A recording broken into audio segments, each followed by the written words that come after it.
কেমন সরল আর দয়ার নবী আমার। রহমতের নবীও জামাটা উঠাইয়া পেট দেখাচ্ছেন। তাকায় দেখে সাহাবায়ে কেরাম কান্নায় বিভোর। নবী বলে, তোমরা না খাইয়া ক্ষুধার কারণে পাথর বেঁধেছো একটা, আমি মুহাম্মদ বেঁধেছি দুইটা। সাহাবায়ে কেরামের মাঝে কান্নার আওয়াজ। রহমতের নবীও কান্না করেন। ক্ষুধার তৃষ্ণায় পেটে পাথর বাঁধা। পার্শ্বেই ঘর হলো পয়গম্বরের সাহাবী জাবের রাদিয়াল্লাহু তাআলা আনহুর বাড়ি। সাহাবী জাবের একটা দৌড় দিয়ে চলে গেছেন। ঘরের মধ্যে গিয়া বিবি সাহেবাকে বললেন, সালামু আলাইকুম ইয়া আহলাল বাইত। ও ঘরওয়ালারা। গিয়া তাড়াতাড়ি বলছে, বিবি রহমতের নবী কান্না করেন, সাহাবায়ে কেরাম কাঁদতেছেন ক্ষুধা সহ্য করতে না পারে, আমাদের ঘরে কোনো খানা আছে কিনা বলো। বিবি বলে, একটা বকরির ছোট বাচ্চা আর কিছু আটা, 2-3 জন চাইলে খেতে পারবে। জাবের রাদিয়াল্লাহু আবার দৌড় গিয়া রহমতের নবীর কানের সাথে মুখ লাগায় হালকা আওয়াজে বললেন, ইয়া রাসূলুল্লাহ, চুপে চুপে আপনার সাথে কথা, যদি আপনি মনে কিছু না নেন, জাবেরের ঘরে যাবেন, দাওয়াত দিতে চাই, 2-3 জনের খানা আছে, যদি একটু কবুল করেন 2-3 জন আপনারা ঘরে আসবেন। জাবেরের কথা কইয়া যখন সারছে, নবী একটা আওয়াজ দিয়া, ওই সাহাবায়ে কেরামের কাফেলা, জাবেরের বাড়ি আমগো সবার দাওয়াত। 1000-এর উপরে সাহাবা। জাবের রাদিয়াল্লাহু আনহু বললেন, মাত্র 2-3 জনের খানা।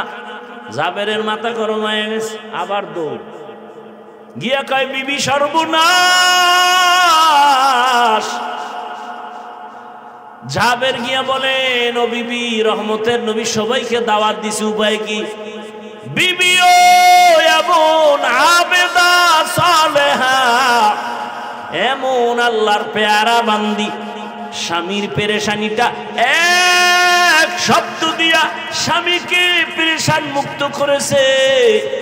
ডাক দিয়া কয়, স্বামী আমার, সবাইরে দাওয়াত তুমি দিছো না রহমতের নবী? রহমতের নবী যেহেতু মোবারক জবান দিয়া বলেছে, তুই হবে না, টেনশন করিও না।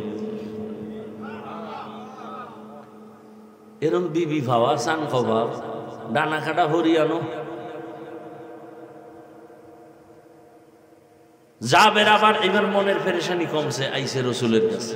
নবী কয়ে, যাবে টেনশন করো, যাও তোমার বিবিকে বলো বকরির বাচ্চা পাকাইয়া পাত্রে রাখবে, ঢাকনা দিয়া, রুটি বানায় ঢাকনা দিয়া রাখো, আমি রসুল এসে আমি ঢাকনা উঠাবো।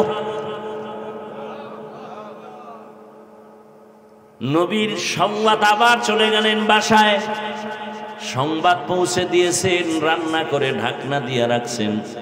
রহমতের নবী সাহাবাদেরকে নিয়ে হাজির হয়ে গেলেন। রহমতের নবী বলেন, ওই তরকারি আর রুটির পাত্র নিয়ে আসো ঢাকনা সহ। রসুলের সামনে হাজির। নবী রুটি উঠায়, গোশত দেয়, লাইনে লাইনে সাহাবায়ে কেরাম নিতেছেন, পেট ভরে মজা করে খাইতেছেন। সব সাহাবায়ে কেরাম পেট ভরে গোশত আর রুটি খাইলেন। এরপরে রসুল বলে, জাবের, তোমার সন্তান বিবিদের নিয়ে যাও, যা আছে ভিতরে গিয়া খাওয়াইয়া দাও। জাবের বলে, আল্লাহর কসম, যেমন ভাবে নিছিলাম ওই পরিমাণ রুটি গোশত এখনো আছে। দিল থাকতে হয়, মাথা গরম। মেহমান দেখলেই মাথা গরম, ঘরে আসে আর পরও খাওয়াইতে চায় না। রসুলের আদর্শের সাহাবা এরা নাই, তারপর মেহমান পাইলে অনেক খুশি, কারণ মেহমান আসা মানি বরকত, রিজিকের দরজা খুলে যায়। ও আল্লাহর বান্দারা, ও পর্দার আড়ালের মা বোনেরা, ও যুবক, অহংকারী টাকা পয়সা দান করে না। বাড়ির দরজায় ভিক্ষুক আইসা কয়, আল্লাহ কারীম আমারে ভিক্ষা দাও। স্ত্রী কয়, ভিক্ষা দেওয়া দরকার, আমার আব্বারে ভিক্ষুকের ফিরে দিতে দেখি নাই। স্বামী কয়, খবরদার, এখন আসলো কেন, ওর কান ফাটায় দিব, এখন কিছুই দেওয়া যাবে না। আমি পারুম না। স্বামী গিয়ে দিছে গালি, বেয়াদব, যখন তখন দরজা আসছো, লজ্জা নাই, শরম নাই, বেহায়া বেলাজা। ভিক্ষুক কষ্ট পাইয়া যাইতে আছে, আর আসমানে তাকায়, মালিক সব তোমার হাতে চাইরে। আরে ভিক্ষা দিবে না বললেই তো, গালি দিল কেন? সাথে সাথে গজব শুরু।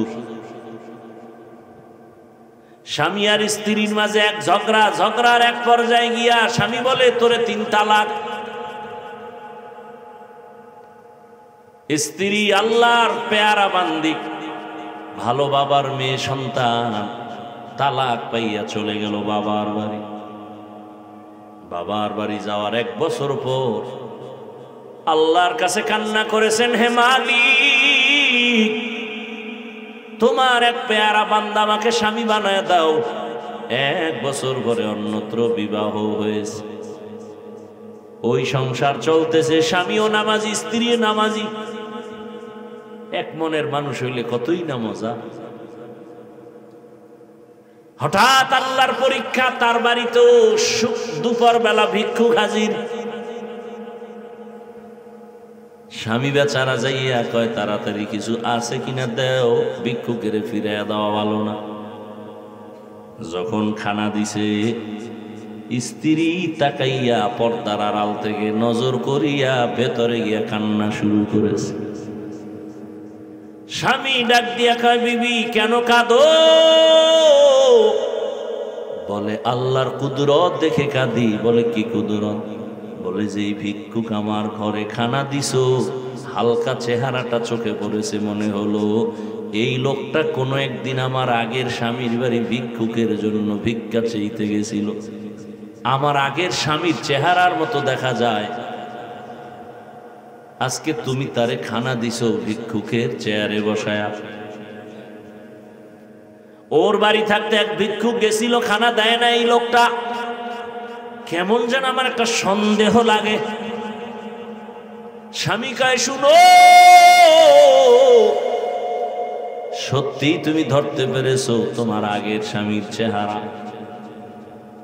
তোমার বাড়ি ভিক্ষুক গেছিল নি? বলে, হ্যাঁ। আচরণটা কেমন হয়েছিল? বলে, আমার স্বামী আমারও তালাক দিছে, তোমার ওই ভিক্ষুকেরও গালি দিছে।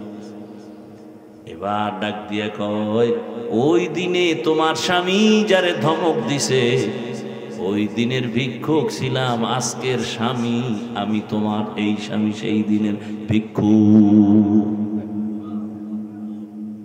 আমি ওই দিনের ভিক্ষুক, আজ তোমার স্বামী। আল্লাহ পাকের নেয়ামতের শুকর আদায় না করলে আল্লাহ কোরআনে ওয়াদা করেছেন, ওয়ালা ইন কাফারতুম ইন্না আযাবি লাশাদীদ। নেয়ামত সিনাইয়া নিছেন, চাইছিলাম ভিক্ষা কিছু চাল ডাল, এখন ওই বেঈমানি করার কারণে আল্লাহ পাক এমন হাদিয়া দিছে, চাল ওয়ালা সহ দিয়ে দিছে আল্লাহ আমারে। শুধু চাল ডাল দেন না, ওই ঘরের মালিক তোমার মতো নেককারিনী ব্যক্তিটাকেও আল্লাহ আমাকে ব্যবস্থা করে দিয়েছে। আল্লাহর নেয়ামতের শুকর আদায় করো। যারা যাকাত দিবে ঠিক মতো, তাদের মাল আল্লাহ ফেরেশতা দিয়া হেফাজত করবেন। আমি পাই পাই করে হিসাব করে যাকাত দেই, আল্লাহ আমারটা নষ্ট করবেন না। সাহাবী ফজরের নামাজ পড়ে একটু রেস্ট নিয়া বাজারে গেছেন, হঠাৎ করে খবর আসছে তোমার বাড়ির মধ্যে আগুন লাগছে, আরো বাড়ি ফুটতেছে। সাহাবী কসম খাইয়া কয়, আল্লাহর কসম আমার ঘরে আগুন লাগে নাই। পুরো গ্রাম শেষ, তোমার ঘরে লাগে না, কথা কসম লাগে নাই। খোঁজ নিয়ে দেখে ডানের বাড়ি নাই, আগুনে শেষ, বামেরটাও নাই, আগুনে শেষ। সাহাবীর বাড়ি এখনো পিওর ভাবে অক্ষত। দৌড়াইছে, ভাই তুমি কসম খাইলে কেমনি? রসুলের তাবিজ লাগানো আমার। ফজরের পরে মাগরিবের পরে রসুল বলছেন এই দোয়াটা পড়লে আল্লাহ ফেরেশতা দিয়া তার বাড়িঘর হেফাজত করবে। ও আমার যুবক বাবারা, বৃদ্ধ বাবাজিরা, পর্দার আড়ালের মা বোনেরা, অনেক কথা বলে ফেলেছি, নেওয়ার মতো অনেক শিক্ষণীয় কথা আছে। গরিবের সাথে খারাপ আচরণের দ্বারা কি হয়? ওই নেয়ামত পাইছিল একটা নেককারিনী বিবি, পাইয়া স্বামীর আচরণ খারাপ, আল্লাহ তার নেয়ামত ছিনায় নিলেন। সায়েলকে ধমক দেওয়া যাবে না। এরে আম্মা জান, ও যুবক বাবারা, আল্লাহর দেওয়া সম্পদ আল্লাহর পথে দাও। যা পারো, 1 টাকা পারো, 8 আনা পারো, মাদ্রাসায় দাও, মসজিদে দাও। আমি হাফিজুর রহমান মাওলানা হইয়া যত সওয়াব আল্লাহ দিবেন, আমারে যারা লেখাপড়ার জীবনে কিতাব দিছেন, জামা দিছেন, টাকা পয়সা মহব্বতে হাদিয়া দিছেন, তারা আলেম না হইলেও আল্লাহর পক্ষ থেকে আমার সমপরিমাণ বরকত পেয়ে যাবে। অতএব আমি আপনাদের কিন্তু একবারও এতক্ষণ বয়ানে বলি না আপনারা সবাই আমার মতো হুজুর হইয়া যান। তোমার মতো যুবক RAB, army, police, BDR, general লাইনের মানুষ রাস্তায় গাড়ি চালায়, নামাজ পড়ে, জমিনে কৃষিকাজ করে, নামাজ পড়ে। তোমার মতো জেনারেল লাইনের বান্দা কলেজে পড়ে, পাগড়ি মাথায়, ঢাকা কলেজে গিয়া দেখো, বড় দাড়ি, বড় জামা পরে কলেজে ক্লাস করে। বলো তুমি কেন পারো না? তোমার মতো যুবক জেনারেল লাইনের শ্রমিকের কাজ করে, নামাজ ছাড়ে না। বলো তুমি কেন পারো না? তোমার মতো যুবক জেনারেল লাইনে থাকিয়া জীবনে মাদ্রাসায় যায় নাই, আলিফ বাতাও পড়ে নাই, এমন যুবক সন্তান দাড়িওয়ালা, নামাজি, ব্যবসা করে, চাকরি করে, ওসি, ডিসি, এসপি, এমপি, মন্ত্রী নাই। তোমার কপালে কার বরদোয়া লাগছে বলো? তোমার কপালে অবশ্যই কারো বরদোয়া লাগছে, না হয় তুমি পারো না কেন? হেডম দেখাও। কিসের হেডম? কপাল পুড়ে গেছে, কপাল পুড়েছে, কিসের হেডম দেখাও? তোমার উপরে মা বাবার বরদোয়া লাগছে, না হয় শিক্ষকের বরদোয়া লাগছে, না হয় কোনো আল্লাহর ওলির বরদোয়া লাগছে। কারণ পয়গম্বর বলেন, বাইনাল আবদি ওয়া বাইনাল কুফরি তারকুস সালাহ। মুমিন আর বেঈমানের মাঝখানে ব্যবধান নামাজ। বেঈমানেরা নামাজ পড়ে না, মুমিন যারা নামাজ ছাড়ে না। ও নবীর আশিক, কত যুবকের ব্যবহার দেখলে মনে হয় রুমাল দিয়ে তার পা মুছে দেই, সালাম দেয়, কত বিনয়ী হইয়া কথা বলে। বেয়াদব হইও না রে যুবক। আম্মা জানেরা যারা মাইকের আওয়াজ শুনতেছেন, আপনাদের সন্তানদের যত বয়ান করলাম, এগুলো বাস্তবায়ন করার জন্য আপনার দোয়া ছাড়া সম্ভব হবে না। কারণ গাছ ভালো হলে ফল ভালো হবে। আম্মা জান, আপনার দোয়া থাকলে, আদর্শ ভালো থাকলে সন্তান ভালো হবে। ডিসি সাহেব ভালো, এসপি ভালো, এমপি ভালো, সব ভালোর মূলে মা ভালো। খবর নেন, এই এলাকায় আম্মা জান আপনাদের মতো কত মা এখনো আছে, বেপরদায় চলে না, মোবাইলের সময় নষ্ট করে না, নামাজ ছাড়ে না, স্বামীর মাল খেয়ানত করে না, এমন মহিলা নাই? বাকি আম্মা জানদের বলবো, আপনারা কেন পারবেন না? এরে আম্মা জান, সন্তানটাকে আদর্শবান ডাক্তার বানান, আদর্শবান ইঞ্জিনিয়ার বানান। আপনার সন্তানের ব্যবহারে কোনোদিন যেন কোনো মা বাবা কষ্ট না পায়, শিক্ষকেরা কষ্ট না পায়, উলামায়ে কেরাম, মুরব্বীরা কষ্ট না পায়। রহমতের নবীর মতো ব্যক্তিকে 13 বছর দেখেও কালেমা পড়ে না, কত বড় বেঈমান আবু জাহাল। আর 27 বছরের যুবক ওমরের মতো বান্দা রসুলকে জবাই করতে গিয়া কালেমাওয়ালা হয়ে গেল, এর নাম কপাল। জানি না এখানে ওমরের মতো মেজাজওয়ালা, কপালওয়ালা কে আছে জানি না।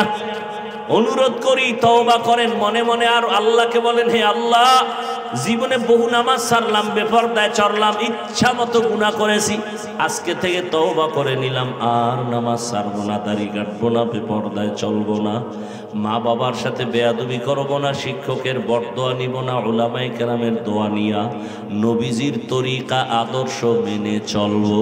আল্লাহ কয়, আমি মানুষ বানাবার কারণ কি? পরীক্ষা করে দেখবো কারা উত্তম আমল করে।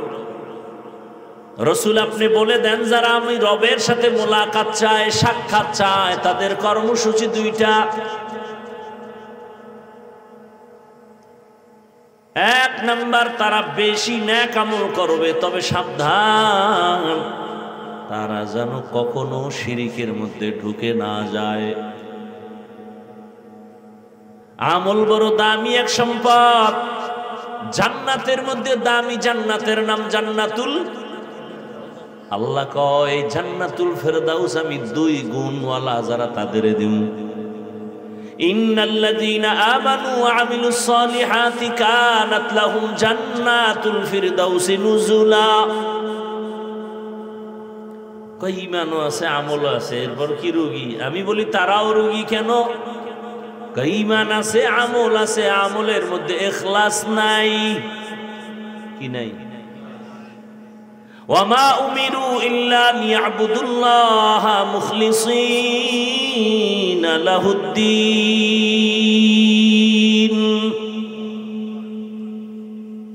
इखलास के अमाल ये जन्नत के हमरा, परहेज के मकासद है जो तक़वा से हासिल मंद।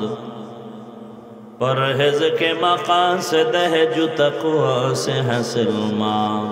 बगैर जो अमाल हो इखलास व तक़वा, बर्बाद तेरे जिंदगी है होश नजरमंद।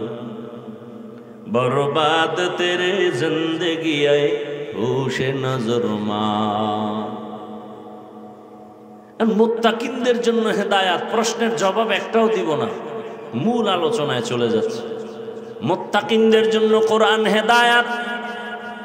প্রশ্ন কিন্তু এখানেও ছিল, মুত্তাকিরা তো এমনিই হেদায়েতের উপরে আছে, আবার কিসের হেদায়াত করবে? এখন মুত্তাকি কারা? বলে যারা আল্লাহকে ভয় করে। قال رسول الله صلى الله عليه وآله وسلم اتق المحارم تكن أعبد الناس। এই আপনারা দাওয়াত না দিলে আইতাম, তো দাওয়াত দিয়ে আপনারা পালান কেন, যান কেন? মেহমান দাওয়াত দিয়ে মেজবান চলে যায়, এটা কোন অভ্যাস? যাওয়ার ব্যারাম থাকলে আসলেন কেন, বসলেন কেন, ডিস্টার্ব করেন কেন, নিজের ক্ষতি করেন কেন, অন্যের ক্ষতির কারণ হন কেন? ভালো মানুষ হওয়ার চেষ্টা করেন। রসুল বলেন ভালো মানুষকে জাননি? খায়রুন নাস মান ইয়ানফাউন নাস। দুনিয়াতে ভালো মানুষ ওই ব্যক্তি যার দ্বারা অন্যের ক্ষতি হয় না। কি করলেন জীবনভর? অন্যের ক্ষতি করে গেলেন। সন্তান হইয়া মা বাবার ক্ষতির কারণ হলেন। মা বাবা আপনাকে পারে না, বরদোয়া করে, এত খারাপ আচরণ আপনার। মুসল্লি হইয়া ইমামের সাথে খারাপ আচরণ, পারে না, ইমাম সাহেব বরদোয়া করে, কিন্তু জায়েজ নেই, এজন্য করে না। জীবনে কারো উপকার করতে পারলেন না, বরং ক্ষতি করার ষড়যন্ত্র করে করে পর্যন্ত জীবন কাটাইলেন। আল্লাহ আমাকে হেদায়াত দান করুন, আল্লাহ আপনাদেরকেও হেদায়াত দান করুন। হেদায়াত বড় কঠিন জিনিস। রহমতের নবীর কোনো তুলনা আছে? সে যদি আল্লাহর কাছে হেদায়েতের দোয়া করেন, আপনি আমি কে? যারা আল্লাহকে ভয় করে তারা মুত্তাকি। এখন আমি যদি আপনাদের প্রশ্ন করি, আপনারা কারা কারা আল্লাহকে ভয় করেন? যদি প্রশ্ন করি, প্রশ্নের আগে হাতুড়ে আলাইছে। বাঙালি অ্যাডভান্স তো, কয় ভাই আপনার দাওয়াত, কয় আলহামদুলিল্লাহ। কয় আপনার বাড়ি, কয় নাউযুবিল্লাহ। কেমন চালাক বাঙালি! যারা আল্লাহকে ভয় করে, যদি প্রশ্ন করি আপনারা কারা কারা আল্লাহকে ভয় করেন? বাঙালি বড় চালাক, 2 হাত শুধু উঠাবে না, পারলে পাও 2টা উঠায় বলবে আমরা 4 হাত পায়ে আল্লাহরে ভয় করি, হুজুরদের থেকে আমরা বেশি ভয় করি। অথচ আল্লাহর বান্দা ঠিক মতো নামাজ পড়ে না, পর্দা করে না, হালাল খায় না, রিজিকের মাঝে হারাম ঢুকানো, জবানটা মিথ্যা কথার দ্বারা নাপাক, মোবাইলটা হাতে নিয়ে বেগানার চেহারা দেখে চোখ 2টা নাপাক, অন্তর নাপাক, হাত নাপাক, কান নাপাক, ঠোঁট নাপাক। অথচ বলে আমি আল্লাহকে ভয় করি। আসলে ভয় কি জিনিস বুঝেই না। সন্তান মা বাবাকে ভয় করে, তার প্রমাণ কি? বলে মা বাবার সামনে সন্তান অন্যায় করে না। কেন? বলে মাইরের ভয়। ছাত্র শিক্ষকের সামনে অন্যায় করে না, কেন? বলে মাইরের ভয়। ঠিক যারা আসলেই আমার আল্লাহকে ভয় করবেন, ওই বান্দা বান্দি কখনো আমার আল্লাহকে অসন্তুষ্ট করে কোনো গুনার কাছে যাবে না। যদি যায় বুঝা গেল ভয়ের পার্সেন্ট নাই বললেই চলে। এবার আল্লাহ কয়, রসুল আপনি বলে দেন, ওর মধ্যে কিলাকিলির দরকার নেই, আমি লাইন করে দিতেছি। আসলে কে ভয় করে কে করে না আমি বলে দিচ্ছি। আমি ডাইরেক্ট বলে দিলাম, দুনিয়াতে তাকাইয়া দেখো যাদের মধ্যে 6টা গুণ আছে, প্রমাণ হবে তারা পিওর আল্লাহকে ভয় করে, তারা মুত্তাকি, তারা বিনা হিসাবে জান্নাতি। ঝামেলা শেষ। তোমরা তাকায় তাকায় দেখবে 6টা গুণ যাদের মধ্যে পাইবা, তারা পিওর মুত্তাকি, তারা পিওর আল্লাহকে ভয় করে, তারা পিওর বিনা হিসাবে জান্নাতে যাবে। এইবার 6 গুণ কি? এই 6 গুণ অর্জন করলে দুনিয়াতে আরো 6টা পুরস্কার দিব নগদ, আখেরাতে দিব 2টা। কি কি? শেষ করলেও শেষ হবে না এই গুণের কথা বলে। আখেরাতের 2 পুরস্কার, দুনিয়াতে 6টা, টোটাল 8টা। আখেরাতের প্রথম পুরস্কার বিনা হিসাবে জান্নাত, আখেরাতে দ্বিতীয় পুরস্কার পর্দা ছাড়া ডাইরেক্ট আল্লাহর সাথে হবে মোলাকাত। আর দুনিয়াতে কয়টা? 6টা। এই 6 পুরস্কার পাবে কারা? যারা বিড়ি টানে, যাদের মধ্যে 6 গুণ পাওয়া যাবে। 6 গুণ বলতেছি আপনাকে বাড়ির দ্বারের বয়ান। আল্লাযীনা ইউমিনুনা বিল গায়ব ওয়া ইউকিমুনাস সালাহ ওয়া মিম্মা রাযাকনাহুম ইউনফিকুন ওয়াল্লাযীনা ইউমিনুনা বিমা উনজিলা ইলাইকা ওয়া মা উনজিলা মিন ক্বাবলিক ওয়া বিল আখিরাতি হুম ইউকিনুন। 6 গুণ হয়ে গেল। এদের পরিণাম ফল কি? উলাইকা আলা হুদাম মির রাব্বিহিম উলাইকা হুমুল মুফলিহুন। এরা বিনা হিসাবে জান্নাতি। এবার বাংলায় বলি, 6 গুণওয়ালা পিওর জান্নাতি, পিওর মুত্তাকি, পিওর আল্লাহকে ভয় করে। প্রথম গুণের নাম আল্লাহ গাইবের মালিক, এটা অন্তরে বিশ্বাস করবে পরিপূর্ণ, আর কেউ গাইবের মালিক না। নাম্বার 2, তারা নামাজ কায়েম করবে। নামাজ পড়বে না কায়েম করবে বুঝাবার টাইম নেই। নাম্বার 3, আল্লাহর দেয়া সম্পদ আল্লাহর পথে ব্যয় করবে। 4 নাম্বার গুণ বিমা উনজিলা ইলাইকা, ও রাসূল আপনার কাছে আমি যা অবতীর্ণ করেছি তা মনে প্রাণে মেনে নিবে বাস্তবায়নের জন্য।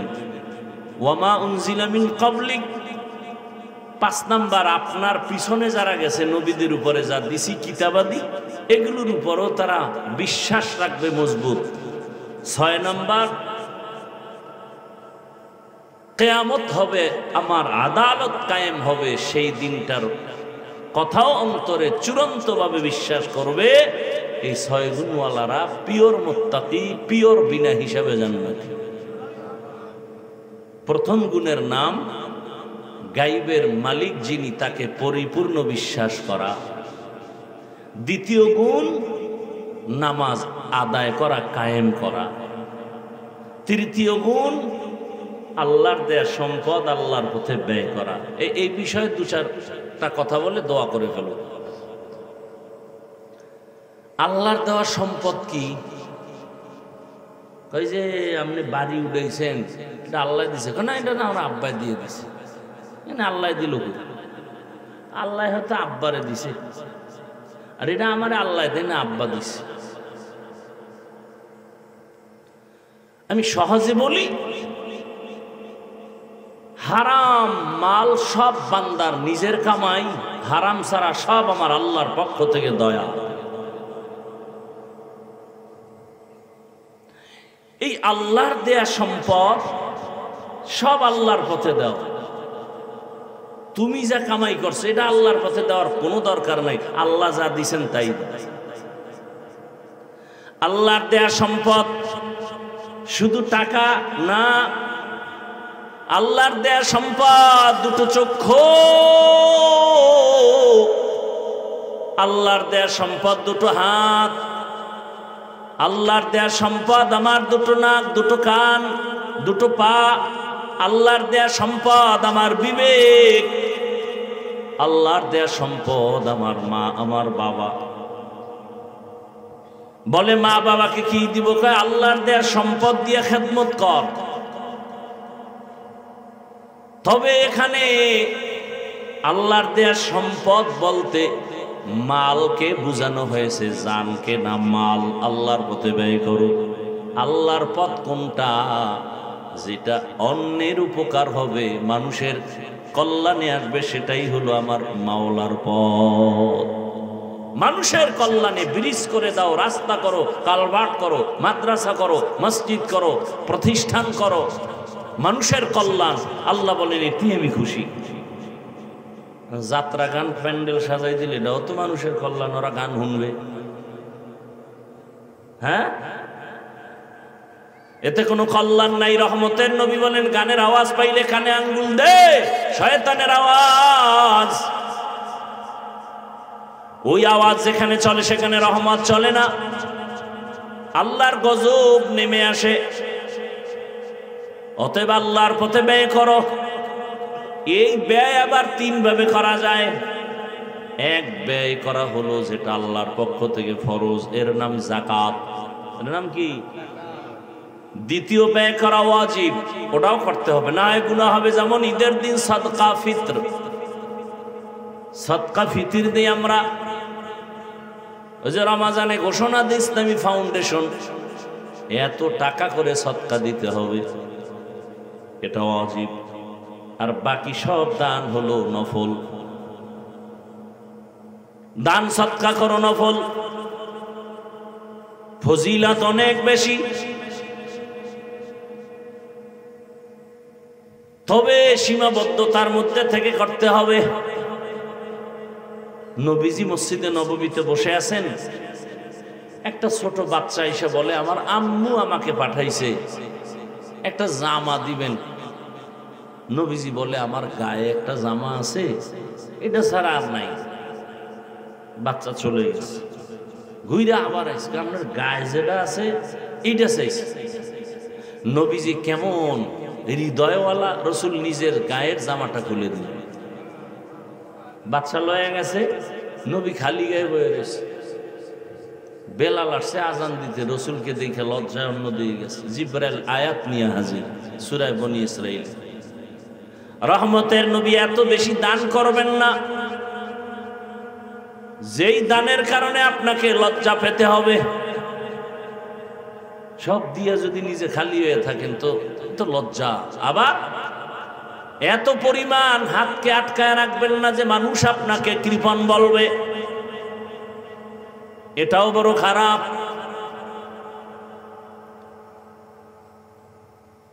দান বড় দামি এক আল্লাহর নিয়ামত। আল্লাহর দেয়া সম্পদ আল্লাহর পথে ব্যয় করো। নফল তো এটা দিলে সব, না দিলে গুনাহ হবে এমনটা না, কিন্তু যেগুলো ফরজ, যাকাত দিতে হবে, এখানেই তো সব দুর্বল। আমার দেশে যদি যথাযথভাবে পাই করে হিসাব করে ধনীরা যাকাত দিত, সোনার বাংলায় কোনো ভিক্ষুকের ভিক্ষা করে খাওয়ার প্রয়োজন হতো না। আরে কথাও মনে রাখবেন, পারলে লিখে রাখবেন, 500 টাকা দিয়ে একটা সাইনবোর্ড বানায় লিখে রাখবেন, আল্লাহর জাত ও সিফাতের কসম, আল্লাহর বিধান মতে যতক্ষণ পর্যন্ত জমিনে যাকাতের অর্থনীতি পরিপূর্ণ চালু না হবে, কামা হাক্কুহু, ততদিন পর্যন্ত আল্লাহর কসম দারিদ্র বিমোচন হবে না, হবে না, হবে না। ঠিক মতো যাকাত দেয় না। আচ্ছা, 100 টাকায় 2.5 টাকার মালিক গরিব, 100 টাকার মধ্যে হিসাবটা কেমন? 100 টাকায় 2.5 টাকার মালিক কে? বাকি থাকলো কত? দেখছেন নি কারবার? এই টাকার মালিক ধনী, তাহলে ওই 2.5 টাকার মালিক ধনী না, ধনী কয় তাহলে আমি এটা বহন করবো কেন, গরিবেরটা গরিবে নিয়ে যাক। আরে গরিবের 2.5 টাকা যে পাহারা দিছ এই জন্য হাতিয়া তোর 97 টাকা 8 আনা, ওই টাকা তোমার খাওয়া পরিপূর্ণ হারাম। যদি খাও তা মাইয়ে বলা শেষ, কিডনি শেষ, দোকানে ডাকাতি আর আগুন লাগবে বিল্ডিং। মরার আগে বিচার শুরু, গরিবের উপরে জুলুম। 2টা অন্যায় আছে, করলেই মরার আগে বিচার শুরু। রসুল বলেন 2টা অপরাধ আছে, করলেই মরার আগে বিচার শুরু। এক অপরাধের নাম পিতামাতার সাথে বেয়াদবি, আর এক অপরাধের নাম জুলুম। জুলুম 3 প্রকার: আল্লাহর সাথে জুলুম করা, নিজের সাথে জুলুম করা, অন্যান্য মখলুকের সাথে জুলুম করা। আল্লাহর সাথে জুলুমের নাম শিরক। ইন্না শিরকা লাযুলমুন আযীম। তো জুলুম করলেই বিচার মরার আগে শুরু।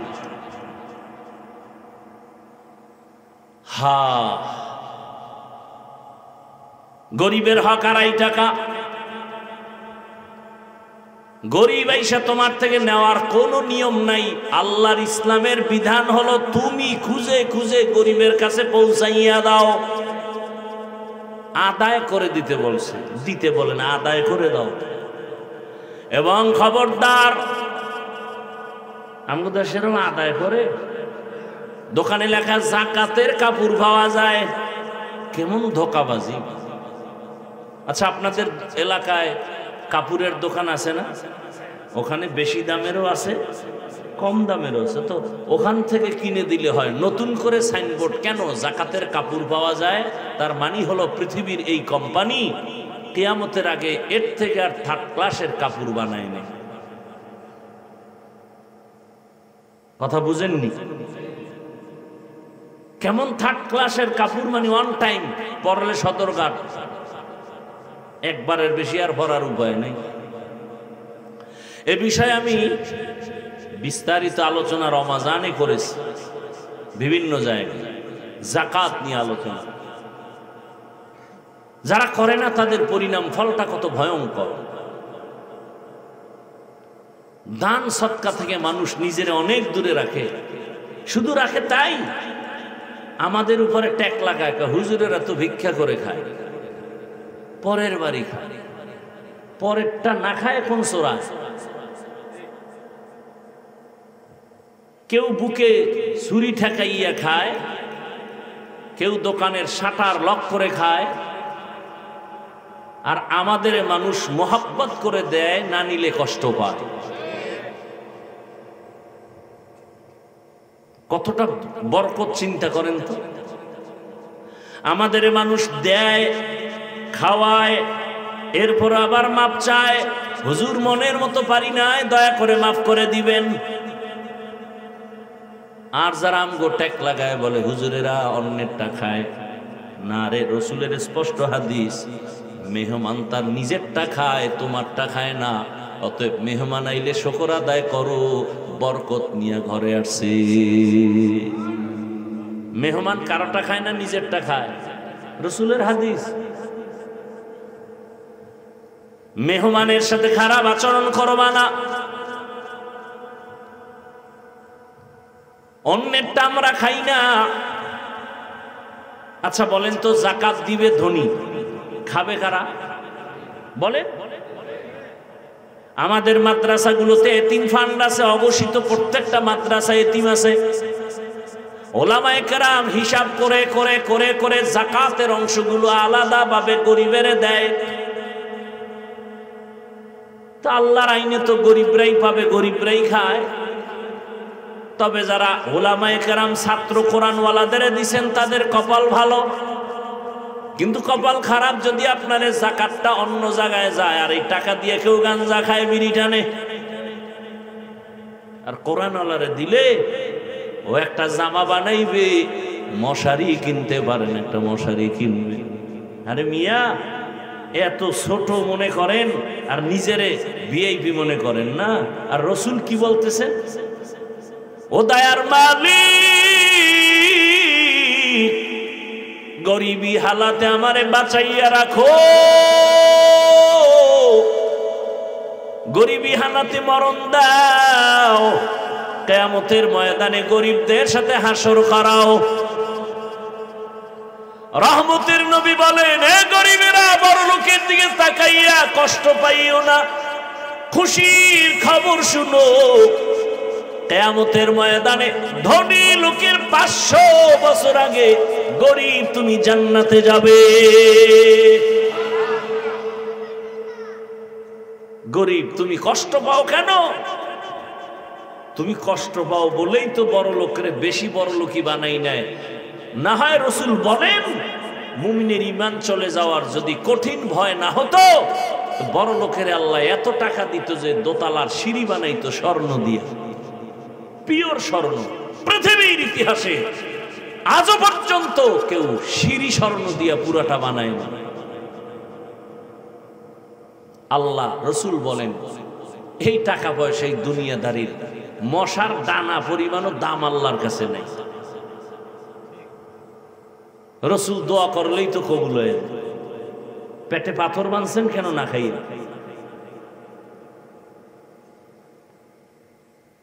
এরে আল্লাহর বান্দা,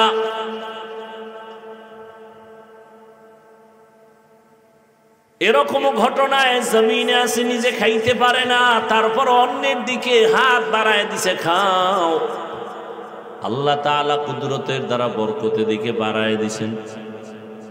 আর আমাদের হালাত, কেউ খাবে কেউ খাবে না, তা হবে না তা হবে না গান গায়ে, কিন্তু নিজে খাইয়া লইয়া ঘুমায়, অন্যের খবরও নেয় না।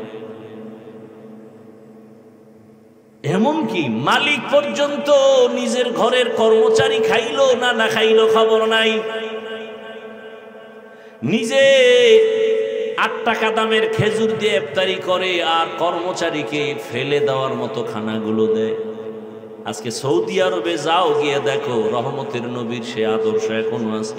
মালিক যেইখানে খায়, গোলাম কর্মচারী একই দস্তরখানে খাচ্ছে। সম্পদের পাহাড় গড়ে কি লাভ? ওই যে বেশি দিন হয় না, বছর 2 বছরও বোধহয় হয় নাই, ঢাকা বাড্ডা থানায় টাকাওয়ালা মারা গেছে, 2টা শিক্ষিত কুলাঙ্গার রেখে গেছে। কুলাঙ্গার, ওই 2 কুলাঙ্গার শিক্ষিত বাবা টাকা নিয়ে ঝগড়ায় লিপ্ত হয়ে গেল।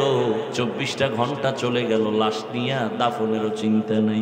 ঝগড়া 2 ভাই, বাড্ডা থানায়, ভুলে গেছে, এ খবর নাই। সারা রাত মোবাইলে আকাম দেখলে এই খবর লয় কখন। ঘরে ঘরে জেনা চলে সারা রাত, চোখের জেনা, হাতের জেনা, কানের জেনা, জবানের জেনা, অন্তরের জেনা, ফ্যাক্টরি, সিনেমা হল, মোবাইল। অঘোষিত এক মরণস্ত্রের নাম মোবাইল। মরণস্ত্র। কেমন মরণস্ত্র? কাঠ খায়, ধ্বংস করে দেয়। কাঠ, একটা পোকা আছে, ওই পোকাটা কাঠ খায় ভিতর থেকে, উপরে সদরঘাট, ভিতরে কিচ্ছু নেই। ঠিক মোবাইল মানুষের জীবনকে চুষে চুষে খাচ্ছে, টের পাওয়া যাচ্ছে না। কিডনি দুর্বল, খবর নাই। হার্ট দুর্বল, খবর নাই। বলবেন হাফিজ ভাই কই পাইলেন? কোন হুজুরগ কথার কোনো টেনশন নাই। গুগলে ঢুকো, সার্চ দাও, টাচ মোবাইল চালাইলে অঙ্গ প্রত্যঙ্গের কি কি ক্ষতি হয়, ওখানে চিকিৎসা বিজ্ঞানীরা ডিটেলস, থিওরি সহ সব কিছু দিয়ে রাখছে। দেখো, মানুষের জীবনের সুস্থতা, শুরুতেই বলছিলাম, বড় এক নেয়ামত। এই সুস্থতাকে ধ্বংস করেছে মোবাইল। মানুষের জীবনের সুস্থ থাকার এক অমূল্য নেয়ামতের নাম রাতের ঘুম। দুনিয়ার সমস্ত চিকিৎসা বিজ্ঞানী একমত, রাতের ঘুম শরীরের মহা ঔষধ। ধ্বংস করেছে গজবের মোবাইল।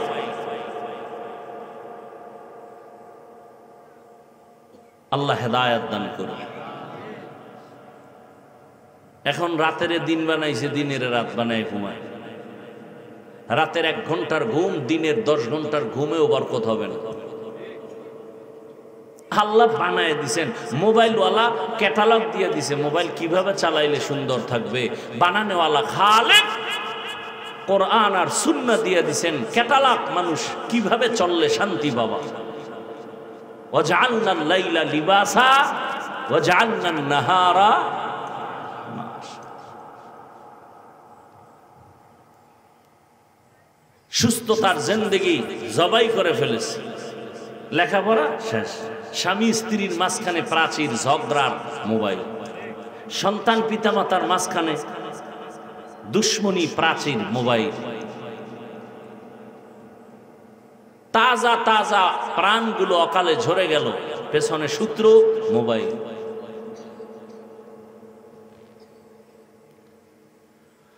আল্লাহ মোবাইলের গুনাহ থেকে আমাদেরকে হেফাজত করেন। রহমতের নবী আমার মদিনাতুল মুনাওয়ারার পাশে যুদ্ধ হবে, খন্দকের যুদ্ধ। রাসূল নিজে গর্ত খনন করলেন, পরীক্ষা খননে কাজে লেগে গেলেন। সাহাবায়ে কেরাম ও রাসূলের সাথে কাজ করে, নবী নিজে কাজ করে, পাথরগুলো উঠায়। ওদিকে কঠিন রোদের তাপ, বালুকাময়, সহ্য করা যায় না, নবী নিজে কাজে নেমে গেলেন। কয়েকজন সাহাবা নবীর সামনে আসছেন, আসলে তারা মূলত সাহাবা না, অন্তরে নেফাকি ভরা। রহমতের নবীর সামনে এসে বলেন, ইয়া রাসূলুল্লাহ, একটু যদি অনুমতি দেন, রুখসত দেন, বাড়ি যাব, বা পাহারা দেওয়ার কেউ নেই, আমার বউ একা। আরেকজনে কয়, আমার বাড়ি অসুস্থ, যেতে হবে। এভাবে অজুহাত পেশ করে। নবীর দিল রহম দিলওয়ালা, দয়ার নবী, মায়ার নবী, ছুটি দিবেন ভাব। এমন সময় জিবরাইলের আগমন, আল্লাহর আয়াত নিয়ে আসছেন, লাকাদ কানা লাকুম ফি রাসূলিল্লাহি উসওয়াতুন হাসানাহ। হে রাসূল, এদের অন্তর বড় নেফাকি ভরা, এরা মিথ্যা অজুহাত পেশ করতেছে। আল্লাহ জানায় দিলেন, রহমতের নবী নিজে কাজ করেন। কেমন মায়ার নবী আমার। কিছু সময় পরে সাহাবাদের কাফেলা রাসূলের সামনে এসে চোখের পানি ছেড়ে কান্না করে, ইয়া রাসূলুল্লাহ, ক্ষুধার যন্ত্রণা সহ্য করতে পারি না। জামাটা উঠাইয়া পেটটা দেখাইতেছে, পেটের মধ্যে পাথর বেঁধে রাখছে ক্ষুধা নিবারণের জন্য। নবীরে দেখায় আর কাঁদে। নবীকে মনে করছে আমি খাইয়ে লইয়ে কাম করতেছি আর তোমরা কষ্ট করো। কেমন সরল আর দয়ার নবী আমার। রহমতের নবীও জামাটা উঠাইয়া পেট দেখাচ্ছেন। তাকায় দেখে সাহাবায়ে কেরাম কান্নায় বিভোর। নবী বলে, তোমরা না খাইয়া ক্ষুধার কারণে পাথর বেঁধেছো একটা, আমি মুহাম্মদ বেঁধেছি দুইটা। সাহাবায়ে কেরামের মাঝে কান্নার আওয়াজ। রহমতের নবীও কান্না করেন। ক্ষুধার তৃষ্ণায় পেটে পাথর বাঁধা। পার্শ্বেই ঘর হলো পয়গম্বরের সাহাবী জাবের রাদিয়াল্লাহু তাআলা আনহুর বাড়ি। সাহাবী জাবের একটা দৌড় দিয়ে চলে গেছেন। ঘরের মধ্যে গিয়া বিবি সাহেবাকে বললেন, সালামু আলাইকুম ইয়া আহলাল বাইত। ও ঘরওয়ালারা। গিয়া তাড়াতাড়ি বলছে, বিবি, রহমতের নবী কান্না করেন, সাহাবায়ে কেরাম কাঁদতেছেন ক্ষুধা সহ্য করতে না পারে, আমাদের ঘরে কোনো খানা আছে কিনা বলো। বিবি বলে, একটা বকরির ছোট বাচ্চা আর কিছু আটা, 2-3 জন চাইলে খেতে পারবে। জাবের রাদিয়াল্লাহু আবার দৌড় গিয়া রহমতের নবীর কানের সাথে মুখ লাগায় হালকা আওয়াজে বললেন, ইয়া রাসূলুল্লাহ, চুপে চুপে আপনার সাথে কথা, যদি আপনি মনে কিছু না নেন, জাবেরের ঘরে যাবেন, দাওয়াত দিতে চাই, 2-3 জনের খানা আছে, যদি একটু কবুল করেন 2-3 জন আপনারা ঘরে আসবেন। জাবেরের কথা কইয়া যখন সারছে, নবী একটা আওয়াজ দিয়া, এই সাহাবায়ে কেরামের কাফেলা, জাবেরের বাড়ি আমগো সবার দাওয়াত। 1000-এর উপরে সাহাবা। জাবের রাদিয়াল্লাহু আনহু বললেন, মাত্র 2-3 জনের খানা, জাবেরের মাথা গরম হয়ে গেছে, আবার দৌড় গিয়া কয় বিবি সর্বনাশ, নবী তো আওয়াজ দিয়া সবাইরে দাওয়াত দিছে। কেমন বিবি, ডানা কাটা ভরি না, আমি তো এখন সব ডানা কাটা ভরি। কিরে যুবকেরা, ডানা কাটা পরি বিয়া করবে, ডানা কাটা পরি মানে এমন পরি তোর ঘরে আইসেই ডানা কাটবে, তোর বাবারটা তোর মায়েরটা, এরপরে তোরটা। ডানা ডোনা কাইটা তোরে ফকিন্নি বানাইয়া রাস্তায় ফালাইয়া অসম্পদ। আইসেই বলবে তোর মায়ের ব্যবহার তো সুবিধা লাগে না, তুমি যে ওর গোলাম, তা কি করবো? কয় বাড়ি থাকা যাবে না, ঢাকার শহরে ফ্ল্যাট ভাড়া ল। ঠিক আছে, গাজীপুর শহরে গিয়ে ফ্ল্যাট ভাড়া। বাবার ডানাও ভালো না, মায়েরটাও ভালো না। এবার ফ্ল্যাট লইয়া তুমি একদিকে যাও, তোমার বিবি আর একদিকে যায়, কিছু টাকা পয়সা তোমারটা খাইয়ে লইয়া কয়েকদিন ঘর কয় তোর ডানা দুইটাও ভালো না। এইবার তোমারে ফকির বানাইয়া এরপরে বিদায় হয়ে গেছে। আমি কি বানায় বানায় বলতেছি, এ আকাম কি আমাকে সোনার বাংলায় চলে না? জিন্দেগি মে বন্দেগি তু করনা হে, जिंदगी में बंदगी तू करना है, जिंदगी बे बंदगी शर्मिंदा है, जिंदगी बे बंदगी शर्मिंदा है। दुनिया में हो दुनिया का तलबगार ना हो,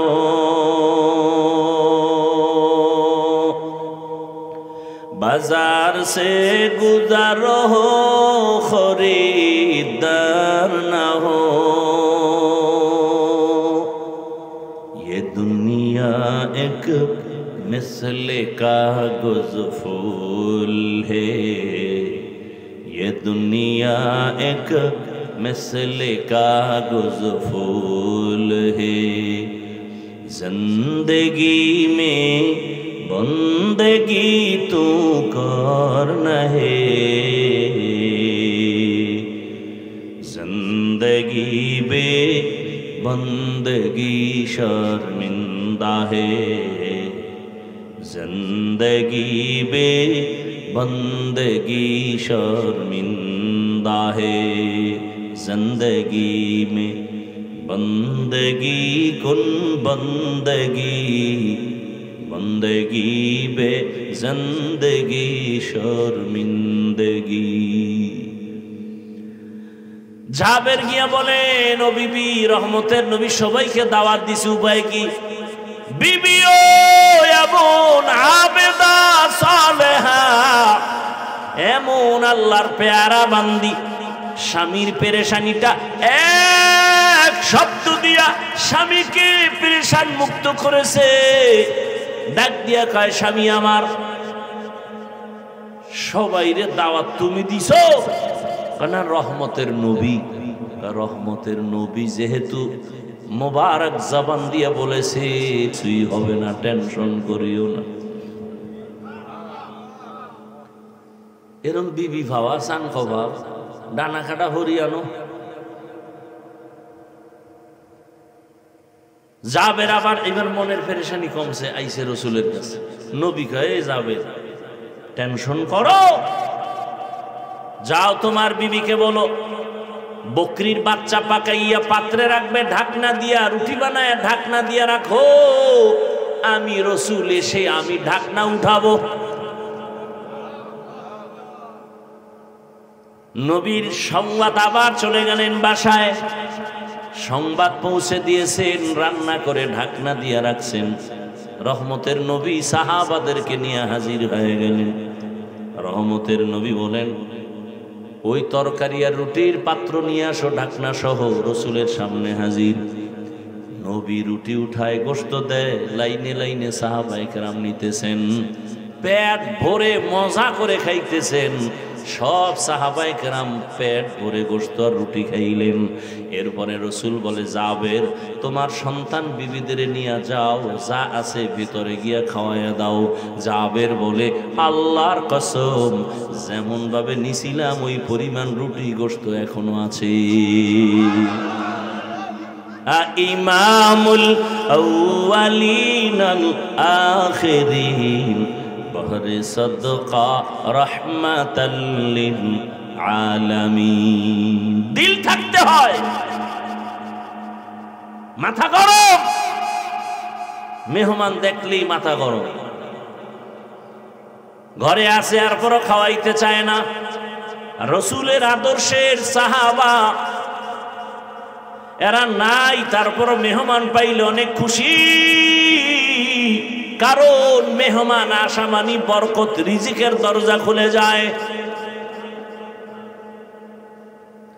নিজে না খাইয়া অন্যের জন্য পাগল পারা হয়ে আছেন তারা, এরপরেও তারা আল্লাহর মহব্বত থেকে এক চুল পরিমাণ পিছনে ফিরে যান না। ও আল্লাহর বান্দারা, ও পর্দার আড়ালের মা বোনেরা, ও যুবক, আল্লাহ কোরআনে বলেন, খবরদার, ওয়া আম্মাস সাইলা ফালা তানহার, তোমার কাছে যদি কেউ চায় সাইলকে ধমক দিও না, সাবধান। সাইলের কয়, এই সাইল, চাইস না, ভিক্ষা করিস না, ভালো না। আবার টাকা ওলারে কয়, ভিক্ষু গাইয়া যদি হাত বিছাই ফিরাইয়া দিস না, ফিরাইয়া দেওয়া ভালো না। ধমক দিও না, দিও, গরিব খাইয়া খুশি হোক, আর সে আজিমর আহ শব্দ চলে যাবে। ভাইরা আমার, হায়াতুল হায়ওয়ানের ভেতরে একটা ঘটনা আছে, বলার আমার সময় নাই। অহংকারী টাকা পয়সা দান করে না, বাড়ির দরজায় ভিক্ষুক আইসা কয়, আল্লাহ কারীম আমারে ভিক্ষা দাও। স্ত্রী কয়, ভিক্ষা দেওয়া দরকার, আমার আব্বারে ভিক্ষুকেরে ফিরাইয়া দিতে দেখি নাই। স্বামী কয়, খবরদার, এখন আসলো কেন, ওর কান ফাটায় দিব, এখন কিছুই দেওয়া যাবে না। আমি পারুম না। স্বামী গিয়ে দিছে গালি, বেয়াদব, যখন তখন দরজা আসছো, লজ্জা নাই, শরম নাই, বেহায়া বেলাজা। ভিক্ষুক কষ্ট পাইয়া যাইতে আছে, আর আসমানে তাকায়, মালিক সব তোমার হাতে চাইরে। আরে ভিক্ষা দিবে না বললেই তো, গালি দিল কেন? সাথে সাথে গজব শুরু। স্বামী আর স্ত্রীর মাঝে এক ঝগড়া, ঝগড়ার এক পর্যায়ে গিয়া স্বামী বলে, তোরে 3 তালাক। স্ত্রী আল্লাহর পেয়ারা বান্দি, ভালো বাবার মেয়ে সন্তান, তালাক পাইয়া চলে গেল বাবার বাড়ি। বাবার বাড়ি যাওয়ার 1 বছর পর আল্লাহর কাছে কান্না করেছেন, হে মালিক, তোমার এক পেয়ারা বান্দা আমাকে স্বামী বানায় দাও। 1 বছর পরে অন্যত্র বিবাহ হয়েছে, ওই সংসার চলতেছে, স্বামীও নামাজি, স্ত্রীও নামাজি।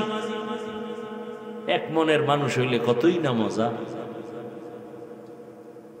হঠাৎ আল্লাহর পরীক্ষা, তার বাড়িতে দুপুর বেলা ভিক্ষুক হাজির। স্বামী বেচারা যাইয়া কয়, তাড়াতাড়ি কিছু আছে কিনা দেও, ভিক্ষুকের ফিরাইয়া দেওয়া ভালো না। যখন খানা দিছে, স্ত্রী তাকাইয়া পর্দার আড়াল থেকে নজর করিয়া ভেতরে গিয়া কান্না শুরু করেছে। স্বামী ডাক দিয়া কয়, বিবি কেন কাঁদো? বলে, আল্লাহর কুদরত দেখে কাঁদি। বলে, কি কুদরত? বলে, যে ভিক্ষুক আমার ঘরে খানা দিছো, হালকা চেহারাটা চোখে পড়েছে, মনে হলো এই লোকটা কোনো একদিন আমার আগের স্বামীর বাড়ি ভিক্ষুকের জন্য ভিক্ষা চাইতে গেছিল। আমার আগের স্বামীর চেহারার মতো দেখা যায়। আজকে তুমি তারে খানা দিছো ভিক্ষুকের চেয়ারে বসায়া। ওর বাড়ি থাকতে এক ভিক্ষুক গেছিল, খানা দেয় না এই লোকটা। কেমন যেন আমার একটা সন্দেহ লাগে। স্বামী কয়, শুনো, সত্যি তুমি ধরতে পেরেছো তোমার আগের স্বামীর চেহারা? তোমার বাড়ি ভিক্ষুক গেছিল নি? বলে হ্যাঁ। আচরণটা কেমন হয়েছিল? বলে আমার স্বামী আমারও তালাক দিছে, তোমার ওই ভিক্ষুকেরও গালি দিছে। এবার ডাক দিয়ে কয়, ওই দিনে তোমার স্বামী যারে ধমক দিছে ওই দিনের ভিক্ষুক ছিলাম, আজকের স্বামী আমি তোমার এই স্বামী সেই দিনের ভিক্ষুক। আমি ওই দিনের ভিক্ষুক, আজ তোমার স্বামী। আল্লাহ পাকের নেয়ামতের শুকর আদায় না করলে আল্লাহ কোরআনে ওয়াদা করেছেন, ওয়ালা ইন কাফারতুম ইন্না আযাবি লাশাদীদ। নেয়ামত ছিনাইয়া নিছেন। চাইছিলাম ভিক্ষা কিছু চাল ডাল, এখন ওই বেঈমানি করার কারণে আল্লাহ পাক এমন হাদিয়া দিছে, চাল ওয়ালা সহ দিয়ে দিছে আল্লাহ আমারে। শুধু চাল ডাল দেন না, ওই ঘরের মালিক তোমার মতো নেককারিনী ব্যক্তিটাকেও আল্লাহ আমাকে ব্যবস্থা করে দিয়েছে। আল্লাহর নেয়ামতের শুকর আদায় করো এবং হালাল পন্থায় উপার্জন করো, ব্যয় করো, বরকত আর বরকত। মুত্তাকিনদের ৩ নাম্বার গুণ, আল্লাহর দেয়া সম্পদ আল্লাহর পথে ব্যয় করবে, যাকাত দিবে ঠিক মতো, নফল দান সদকা করবে। যত বেশি করবে তত সম্পদ বাড়বে। একজন সাহাবী নবীর এসে কয়, ইয়া রাসূলুল্লাহ আমি একটু গরিব তো, একটু দোয়া যদি করতেন আমার সম্পদ বাড়ো। নবী কয়, না না না না, দোয়া করা যাবে না, যাও, করলে ঝামেলায় পড়বা। গেছি গেছি। নবী কইছে, কয়েকদিন পর আবার আইছে, ইয়া রাসূলুল্লাহ আবার একটু দোয়া করো। নবী, না না না না, দোয়া করলে তুমি বিপদে পড়বা। শুনে না, কিছুদিন পর আবার, ইয়া রাসূলুল্লাহ একটু দোয়া করেন আমি যেন ধনী হয়ে যাই। নবীর দোয়া তো কবুল। নবী দোয়া করে দিছেন, সম্পদ বাড়তেছে বাড়তেছে বাড়তেছে, এমন বাড়া বাড়তেছে যে তাকবীর উলা ছুটে না, হ্যাঁ জামাতেই আয়। কিছুদিন পর নামাজ পরে একা একা, বড় কঠিন হালাত। এজন্য আমাদের আকাবিরিন যারা উলামায়ে আহলে হকরা বলতেন, কার সম্পদ রহমত আর কার সম্পদটা গজব বুঝবা কেমনে? যার সম্পদ হালাল ভাবে আসবে, দান সদকা করলে ভালো লাগবে, অন্তরে বাধা না, সবাই দান করবে। মনে করিও তোমার সম্পদ রহমত, তোমার সম্পদ তোমাকে ইবাদতে বাধা দেয় না, তোমার সম্পদ নামাজ নষ্ট করে না, তোমার সম্পদ তোমার জিকির নষ্ট করে না, তেলাওয়াত নষ্ট করে না, এটা তোমার জন্য রহমত। আর যদি সম্পদের কারণে নামাজ ঠিক নাই, রোজা ঠিক নাই, তেলাওয়াত ঠিক নাই, এ সম্পদ তোমার জন্য গজব।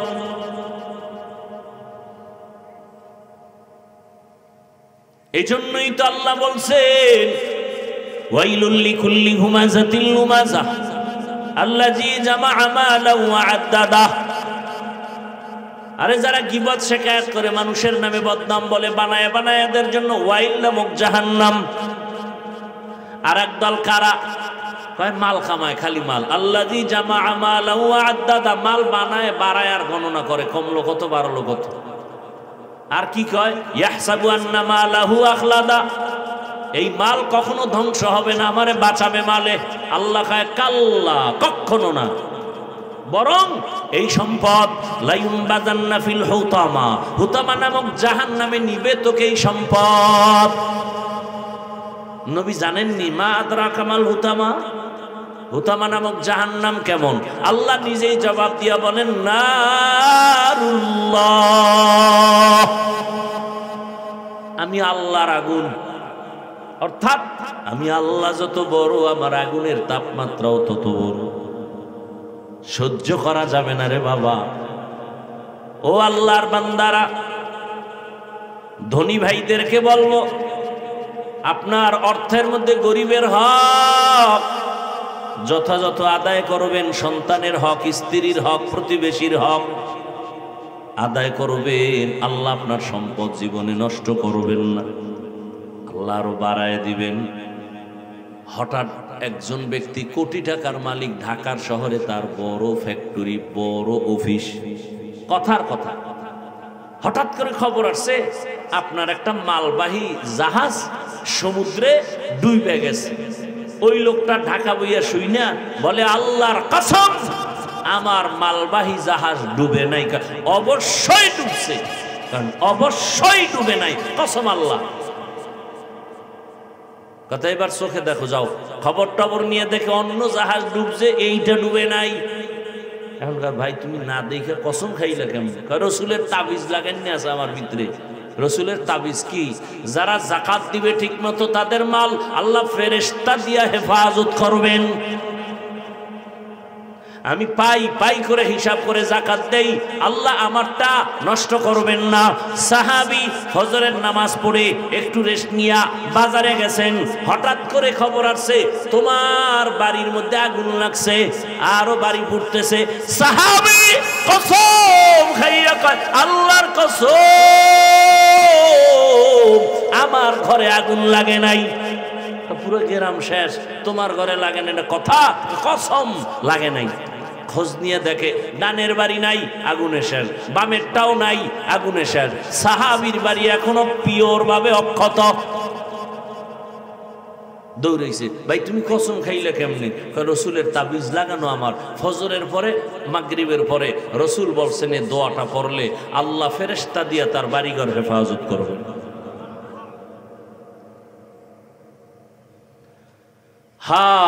বড় কঠিন, মানা সহজ, বুঝারও চেষ্টা করি না, মানারও নিয়ত করি না। ও আমার যুবক বাবারা, বৃদ্ধ বাবাজিরা, পর্দার আড়ালের মা বোনেরা, অনেক কথা বলে ফেলেছি, নেওয়ার মতো অনেক শিক্ষণীয় কথা আছে। গরিবের সাথে খারাপ আচরণের দ্বারা কি হয়? ওই নেয়ামত পাইছিল একটা নেককারিনী বিবি, পাইয়া স্বামীর আচরণ খারাপ, আল্লাহ তার নেয়ামত ছিনায় নিলেন। সায়েলকে ধমক দেওয়া যাবে না। এরে আম্মা জান, ও যুবক বাবারা, আল্লাহর দেওয়া সম্পদ আল্লাহর পথে দাও।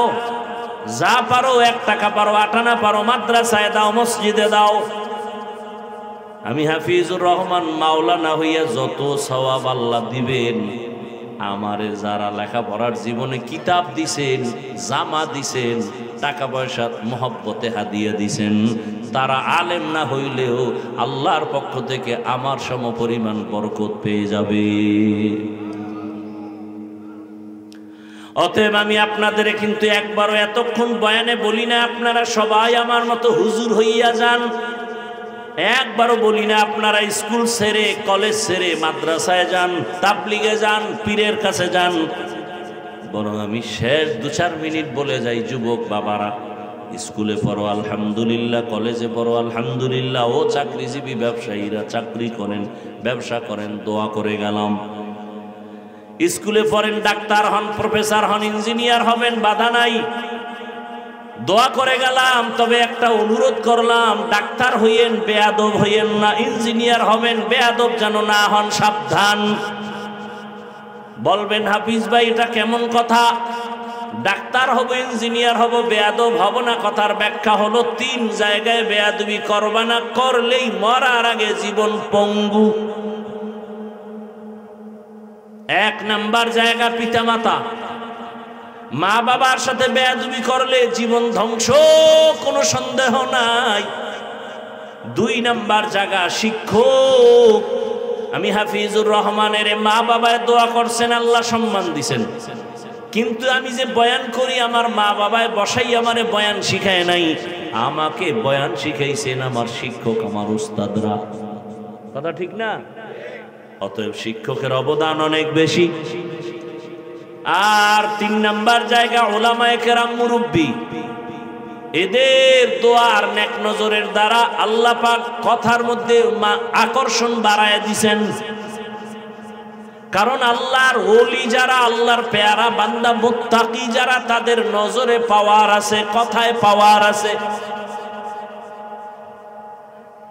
এজন্য যারা আলেম ওলামার সাথে বেয়াদবি করে এরা মরার আগেই ধ্বংসের পথে চলে যায়, চরিত্রের আর ভালাই হয় না। ও যুবক বাবা, এবার চিন্তা করে এটা কেমন করে সম্ভব। ডানে বামে একটু চোখ বুলাইয়া দেখো, তোমার মতো কত যুবক স্কুলে পড়ে, কলেজে পড়ে, 5 বেলার নামাজও পড়ে, সত্য কথা সাক্ষী দাও আছে না নাই? আর কোনো ওয়াজের দরকার নাই। নিজের বিবেকরে জিজ্ঞাসা করো, তোমার কপালে কার অভিশাপ লাগছে, তুমি কেন পারো না? কোনো ওয়াজের দরকার নাই, শুধু এই 1 মিনিটের ওয়াজটা কাজে লাগাও। তোমার মতো যুবক RAB, army, police, BDR, general লাইনের মানুষ রাস্তায় গাড়ি চালায়, নামাজ পড়ে, জমিনে কৃষিকাজ করে, নামাজ পড়ে। তোমার মতো জেনারেল লাইনের বান্দা কলেজে পড়ে, পাগড়ি মাথায়, ঢাকা কলেজে গিয়া দেখো, বড় দাড়ি বড় জামা পরে কলেজে ক্লাস করে। বলো তুমি কেন পারো না? তোমার মতো যুবক জেনারেল লাইনের শ্রমিকের কাজ করে, নামাজ ছাড়ে না। বলো তুমি কেন পারো না? তোমার মতো যুবক জেনারেল লাইনে থাকিয়া জীবনে মাদ্রাসায় যায় নাই, আলিফ বাতাও পড়ে নাই, এমন যুবক সন্তান দাড়িওয়ালা নামাজি, ব্যবসা করে, চাকরি করে, ওসি, ডিসি, এসপি, এমপি, মন্ত্রী নাই। তোমার কপালে কার বরদোয়া লাগছে বলো? তোমার কপালে অবশ্যই কারো বরদোয়া লাগছে, না হয় তুমি পারো না কেন? হেডম দেখাও। কিসের হেডম? কপাল পুড়ে গেছে, কপাল পুড়েছে, কিসের হেডম দেখাও? তোমার উপরে মা বাবার বরদোয়া লাগছে, না হয় শিক্ষকের বরদোয়া লাগছে, না হয় কোনো আল্লাহর ওলির বরদোয়া লাগছে। কারণ পয়গম্বর বলেন, বাইনাল আব্দি ওয়া বাইনাল কুফরি তারকুস সালাহ। মুমিন আর বেঈমানের মাঝখানে ব্যবধান নামাজ। বেঈমানেরা নামাজ পড়ে না, মুমিন যারা নামাজ ছাড়ে না। ও নবীর আশিক, কত যুবকের ব্যবহার দেখলে মনে হয় রুমাল দিয়ে তার পা মুছে দেই, সালাম দেয়, কত বিনয়ী হইয়া কথা বলে। ও যুবক, দাড়ি রাখো না কেন? কয় হুজুর দরকার, দোয়া কইরেন, চেষ্টা করব, দোয়া কইরেন, চেষ্টা করব। আরে আর্মিতে চাকরি করে, এখন তো পাওয়ার খুব ভালো। সেদিন এক যুবক আইসা মসজিদে দেখা করে, হুজুর দোয়া করবেন। আর্মির চাকরি এই 2-3 মাস আগে ছেড়ে দিয়েছি। কেন? বলে বারবার আমাকে মানসিক টর্চার করা হয়, দাড়ি কেটে ফেল। আমি বললাম চাকরি ছেড়ে দিলাম, দাড়ি ছাড়বো না। কি দোয়া করবো কও? যুবক কয় হুজুর দোয়া করবেন আল্লাহ যেন হালাল রিজিকের রাস্তা খুলে দেন। ভালো মানুষ নাই, সব মাদ্রাসায়। এজন্য বলি ডাক্তার হও, ইঞ্জিনিয়ার হও, প্রফেসর হও, এমপি হও, মন্ত্রী হও, ওসি হও, ডিসি হও, বেয়াদব হইও না, বেয়াদব হইও না রে যুবক। আম্মা জানেরা যারা মাইকের আওয়াজ শুনতেছেন, আপনাদের সন্তানদের যত বয়ান করলাম এগুলো বাস্তবায়ন করার জন্য আপনার দোয়া ছাড়া সম্ভব হবে না। কারণ গাছ ভালো হলে ফল ভালো হবে। আম্মা জান, আপনার দোয়া থাকলে, আদর্শ ভালো থাকলে সন্তান ভালো হবে। ডিসি সাহেব ভালো, এসপি ভালো, এমপি ভালো, সব ভালোর মূলে মা ভালো। খবর নেন, এই এলাকায় আম্মা জান আপনাদের মতো কত মা এখনো আছে, বেপরদায় চলে না, মোবাইলের সময় নষ্ট করে না, নামাজ ছাড়ে না, স্বামীর মাল খেয়ানত করে না, এমন মহিলা নাই? বাকি আম্মা জানদের বলবো, আপনারা কেন পারবেন না? এরে আম্মা জান, সন্তানটাকে আদর্শবান ডাক্তার বানান, আদর্শবান ইঞ্জিনিয়ার বানান। আপনার সন্তানের ব্যবহারে কোনোদিন যেন কোনো মা বাবা কষ্ট না পায়, শিক্ষকেরা কষ্ট না পায়, ওলামায়ে কেরাম মুরব্বীরা কষ্ট না পায়। এমন একটা সন্তান যদি ডাক্তার বানায় যান, ওই ডাক্তারিও করবে, কোরআন তেলাওয়াত করবে, নামাজ আদায় করবে, আপনি মায়ের জন্য কান্না করে দোয়াও করবে। ও আম্মা জানেরা এখনো তাওবা করেন, পেছনের গুনাহ থেকে আল্লাহকে বলেন মনে মনে, হে মালিক, জীবনে তো মনের মতো নফসের খাহেশে গুনাহ কম করি নাই, আজ থেকে তওবা করলাম, নামাজ ছাড়বো না, বেপরদায় চলবো না, স্বামীর মাল খেয়ানত করব না, মোবাইলে সময় নষ্ট করব না। ভালো মা, ভালো সন্তানের মা হবেন, ওই সন্তানের কারণে আপনি দোয়া পাবেন দুনিয়াতেও আখিরাতের লাইনেও। ও আমার যুবক বাবা, এখনো স্মরণ করে তওবা করেন, জীবনে কত গুনাহ করলেন মনের চাহিদা পূরণ করে। মনে চাইছে নামাজ পড়বেন না, পড়েন নাই। মনে চাইছে পার্কে যাবেন, দৌড়ায় গেছেন। মনে চাইছে সারা রাত মোবাইল চালাবেন, চালাইছেন। এখনো কি তওবা করবেন না? জানি না কার কপাল ভালো কার খারাপ। রহমতের নবীর মতো ব্যক্তিকে 13 বছর দেখেও কালেমা পড়ে না, কত বড় বেঈমান আবু জাহাল। আর 27 বছরের যুবক ওমরের মতো বান্দা রসুলকে জবাই করতে গিয়া কালেমাওয়ালা হয়ে গেল, এর নাম কপাল। জানি না এখানে ওমরের মতো মেজাজওয়ালা কপালওয়ালা কে আছে জানি না। অনুরোধ করি তওবা করেন মনে মনে, আর আল্লাহকে বলেন, হে আল্লাহ, জীবনে বহু নামাজ ছাড়লাম, বেপরদায় চললাম, ইচ্ছা মতো গুনাহ করেছি, আজকে থেকে তওবা করে নিলাম, আর নামাজ ছাড়বো না, দাড়ি কাটবো না, বেপরদায় চলবো না, মা বাবার সাথে বেয়াদবি করবো না, শিক্ষকের বরদোয়া নিব না, উলামায়ে কেরামের দোয়া নিয়া নবীজির তরিকা আদর্শ মেনে চলবো। যদি খাঁটি অন্তরে তওবা করতে পারেন, আল্লাহ দরজা খুলে দিবেন, আল্লাহ পাক আপনার সম্মান বাড়াবেন। আপনি শুধু এলাকার ডাক্তার থাকবেন না, যদি আদওয়ালা হতে পারেন, আপনি এমন ডাক্তার হবেন গোটা দেশের মানুষ মাথায় নিয়ে সম্মান করবে, মরিয়া গেল সবাই দোয়া করবে। আর যদি বেয়াদবি করে ডাক্তার হন, তাহলে তাসলিমার মতো জুতা খাইয়া দেশ ছাড়তে হবে। MBBS ডাক্তার তাসলিমা নাসরিন কিন্তু জুতার বাড়ি এমন খাওয়া খাইল, জোর লাশও বাংলার জমিনে কেউ আনতে দিবে না। MBBS ডাক্তার, কপাল কত খারাপ। এই জন্য সাবধান, আদওয়ালা জিন্দেগির বড় দাম। এজন্য রহমতের নবী বলেন, মান তাওয়াজা লিল্লাহ রাফাআহুল্লাহ। যে নিজের ছোট মনে করে, বিনয়ী হয়ে চলে আল্লাহর জন্য, আল্লাহ তার মর্যাদা বাড়ায় দেয়। হুজুর বলে নাই, যে কেউ নম্র ভদ্র মানুষ সবাই মহব্বত করে। অতএব এখনো সময় আছে, তওবা করেন মনে মনে, আল্লাহর কাছে খাঁটি অন্তরে তওবা যদি করেন, আল্লাহ সব গুনাহগুলো মাফ করে দিবেন। আল্লাহ আমাদের সবাই মেহেরবানি করে তওবাওয়ালা জিন্দেগি দান করেন। তওবার উপরে মৃত্যু পর্যন্ত যেন মজবুত হয়ে চলতে পারি, হে মালিক সে তৌফিক আমাদের দান করেন, আমিন। আলহামদুলিল্লাহি রাব্বিল আলামিন, ওয়াসসালাতু ওয়াসসালামু আলা সাইয়্যিদিল আমবিয়াই ওয়াল মুরসালিন ওয়া আলা আলিহি ওয়া আসহাবিহি আজমাইন। ইয়া আরহামার রাহিমিন, ইয়া আরহামার রাহিমিন, ইয়া আরহামার রাহিমিন। রব্বিরহামহুমা কামা রাব্বায়ানি